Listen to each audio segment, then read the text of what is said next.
অনেক বাবা আছেন পড়ার বই ছিল না বলে বন্ধুর থেকে গাইড ধার করে পড়েছে। ওই কষ্টটা চিন্তা করে উনি পরিশ্রম বাড়িয়ে দিয়েছেন এই ভেবে আমার ছেলে মেয়ের যেন কারো কাছে ভিক্ষা করে হাত পেতে গাইড নিতে না হয়, বই নিতে না হয়। একজন টিচার পাই নাই পড়ার জন্য, এমন বাবারা সন্তানের জন্য 2-3টা টিচার রাখার চেষ্টা করে।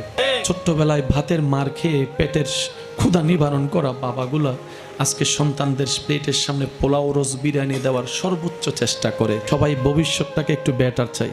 আমি না পাইলে অন্তত আমার ছেলে মেয়ে যদি পায়, এই পাওয়ার ভিতরে আমি বাবা সুখ খুঁজে নিব, আমি মা সুখ খুঁজে নিব। কত ভালোবাসা, কত মায়া। অথচ হাসরের ময়দানে সে বাবা সন্তানকে বলবে আমি তোকে চিনি না, আমি তোকে চিনি না। মা বলবে আমি তোকে চিনি না, চিনতে চাইও না। যখন বেসাহারা হয়ে ঘুরব, আপনি আমি আপনরাই চোখ উল্টাই নিবে, তখন নবী রাহমাতুল লিল আলামিন ডাক দিয়ে বলবে উম্মত আমি তোকে চিনি, আমি তো